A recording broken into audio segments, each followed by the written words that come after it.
students, in this session we will learn exercise 3.2 question number 2. See figure 3.14 and write the followings. तो figure को देख के हमें question है उसके आंसर देने हैं। तो हमारे पास इस तरह की फिगर है। तो फर्स्ट पार्ट का क्वेश्चन क्या है? The coordinates of B. तो यहाँ हमें बी के कोऑर्डिनेट फाइंड करने हैं। तो किस तरह से हम करेंगे? फर्स्ट फिगर में से बी को फाइंड कर लेंगे। तो b ये रहा। अब हमें देखना है कि b x एक्सिस पे कहाँ टच कर रहा है, -5 पे, और b y एक्सिस पे कहाँ टच कर रहा है, 2 पे। तो b के कोऑर्डिनेट कौन से बनेंगे? तो फर्स्ट हम x की वैल्यू लिखेंगे। तो x की वैल्यू क्या है? -5 एंड y के लिए क्या है? 2। So the coordinates of b is equal to क्या आएगा? -5 एंड 2। नाउ सेकेंड पार्ट में क्या है? द कोऑर्डिनेट ऑफ सी। सी के हमें कोऑर्डिनेट्स फाइंड करना है। तो फर्स्ट हम फिगर में से सी को फाइंड कर लेंगे। तो ये रहा सी।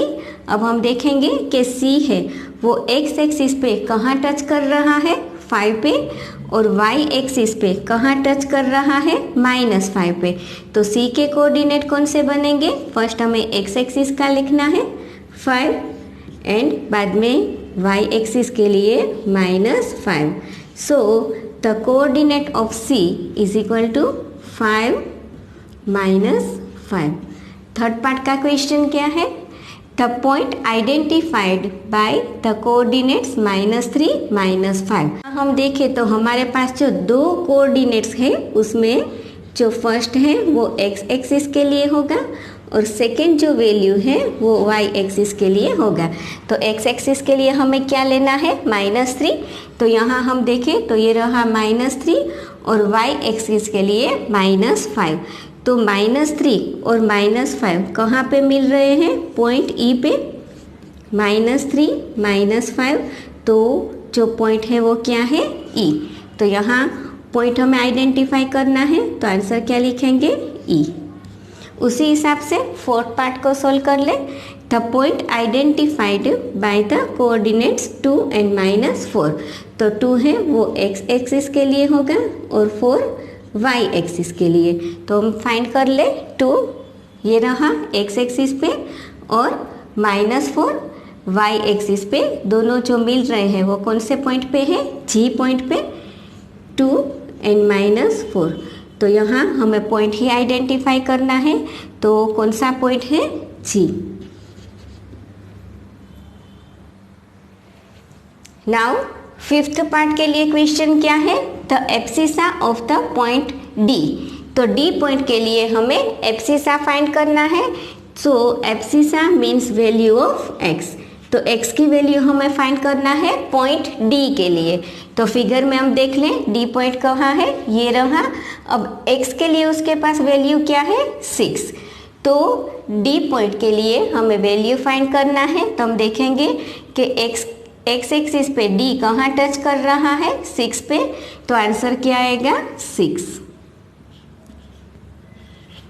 नाउ 6 पार्ट को सोल्व कर ले। तो 6 पार्ट में क्या है? The ordinate of the point H। H point के लिए हमें ऑर्डिनेट फाइंड करना है। तो ordinate means value of y।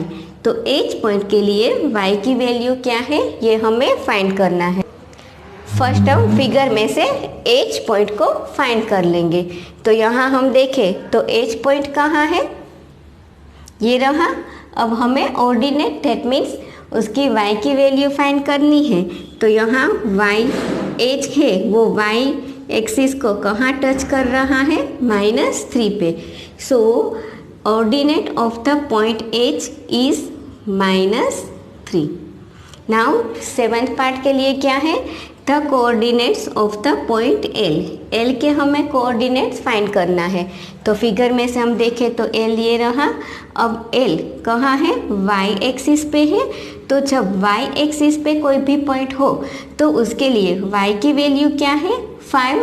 तो x के लिए क्या हो जाएगा? 0। तो L के कोऑर्डिनेट्स क्या आएंगे? 0 5। 8 पार्ट को सोल्व कर ले। The coordinates of the point M। M point के हमें कोऑर्डिनेट्स फाइंड करने हैं। तो यहाँ हम देखें तो एम पॉइंट कहाँ है, ये रहा। अब देखो एम पॉइंट भी कहाँ है, एक्स एक्सिस पे है। तो एक्स एक्सिस पे एम पॉइंट है तो एक्स की वैल्यू क्या है हमारे पास -3 और वाई के लिए क्या लेना है 0। Then the coordinates of the point M is equal to -3 0।